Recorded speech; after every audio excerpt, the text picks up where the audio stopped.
carrot bammy. I showed you how to make regular bammy, so let's make carrot bammies. Now I got this GDL rotary cheese grater from the TikTok shop, and I'm really loving it. I don't cook with a lot of cheese, so I got it with cassava in mind to grater to make bammy and all the other hard food like potatoes that we Caribbean people are used to using. It comes with 3 interchangeable blades, a vegetable slicer, a food shredder large and small, and the small one is what we're using to grate the cassava right now. This size is the perfect size, and I get the same result as I do when I grate on the box grater, only it's easier, effortless and fun. Now remember, to make bammy you need sweet cassava. Sweet cassava shouldn't be hard to find because it's mainly what's in store. I also grated a large carrot, and look how the carrot just slide through it easier than the cassava. Again, the perfect texture. The base of the grater has a knob that you turn to lock it on the counter so it doesn't move no matter where your grater. And I was surprised how firm it was locked. I was shaking, and I was actually shaking the whole counter. Once you're done grating your carrot and your cassava in 2 minutes, it's time to wrap that cassava in the cheesecloth and ring like your life depends on it. We're trying to get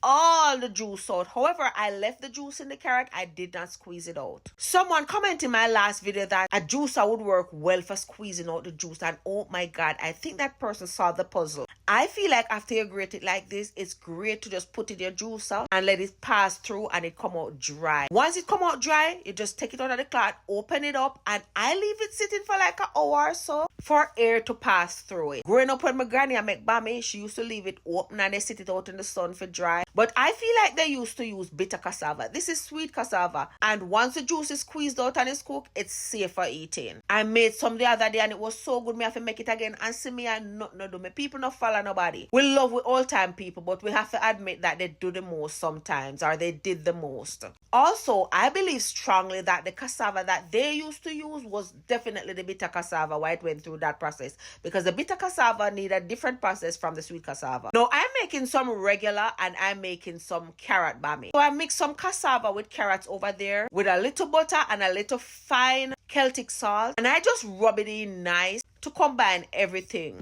For the carrot bammy, be sure to go in and mix in the cassava and the carrot thoroughly. You see how it look? When you're looking at it, you don't want a big bulk of carrot or no big bulk of cassava. You want everything just look evenly, just like I did. Now, this was my first time making it, so I learned a lot, and when I make it again, because I'll definitely make it again because it was really, really, really good. Tastes like potato fries. I'll definitely do different. Now, if you notice, the regular bammy, I didn't fill the mold because I didn't want them too thick. But for the carrot bammy, I filled the mold because in my head, once the carrot cook a little, it was going to decrease in size. That did not happen. It did not decrease in size. So this is me telling you that you don't need to fill up the carrot bammy mold any more than you filled up the mold with the regular bammy. Needless to say, the carrot bammy came out a little too thick, but it's okay because we can slice them in two. Now, just like we did the regular bammy in the first video, we just put a pot on the stove, put it for hot, put the mold them in there, cover it down 15 minutes on one side, 15 minutes on the next side on low. And the next thing I noticed right away, I could use the regular bammy, I could fry them. However,